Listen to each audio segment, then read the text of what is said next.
Hello, friends. Would you like to hear the legend of Dingus?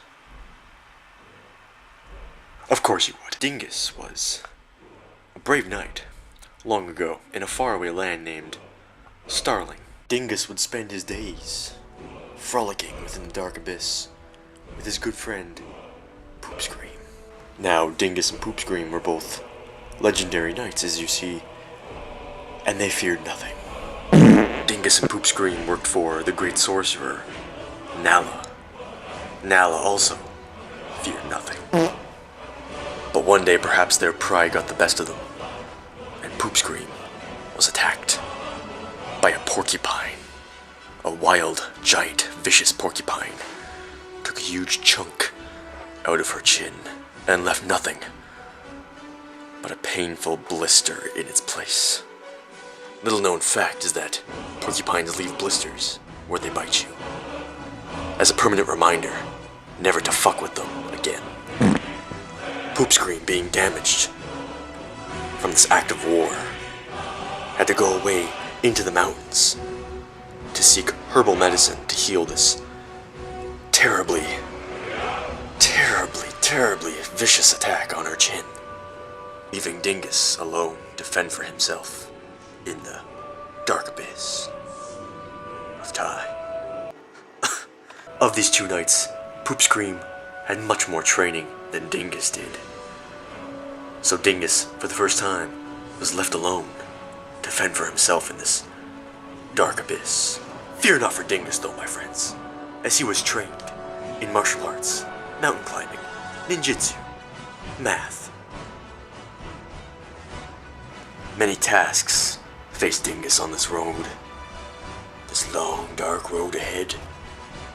He did not know where to begin. For one thing, there was a terrible crocodile infestation. There was a terrible crocodile infestation within this land of Starling, and Dingus had to do something about it. His mentor, the dark sorcerer Nala, advised Dingus the only way to appease the crocodiles was to bring them large amounts of didabran. Didabran was a delicacy known only to the land of Starling.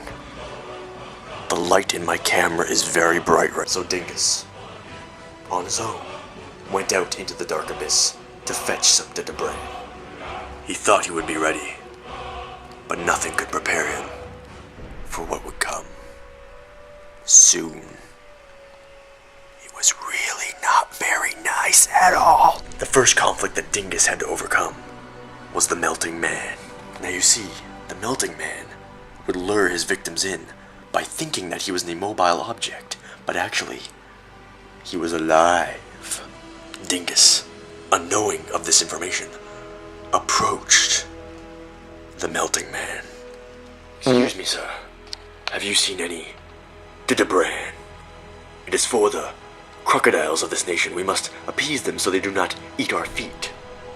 The Melting Man did not move. Dingus continued talking. Excuse me, sir. I am speaking to you. You must respond when I speak to you. Dingus was very puzzled by this man's lack of reactionness. So he walked closer and closer and closer. But this would prove to be his doom. Well, not really. There's a lot more to this story, so he overcomes this challenge. Let's hear how he does it. Dingus walked up behind the Melting Man, and the Melting Man spun around. Dingus was alarmed by the Melting Man's intoxicating facial expression, which was, alas, no facial expression at all.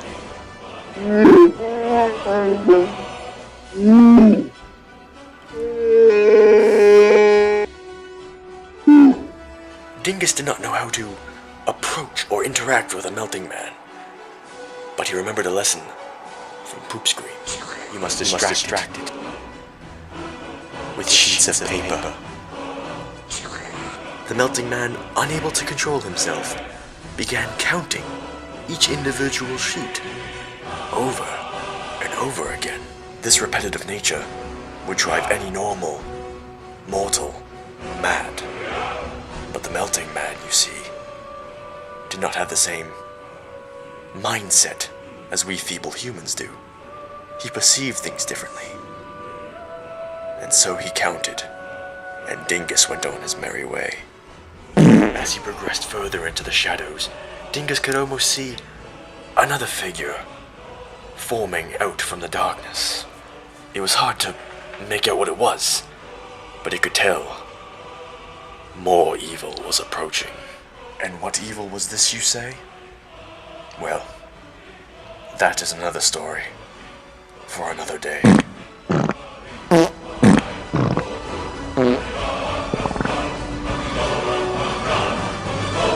What the fuck are you talking about?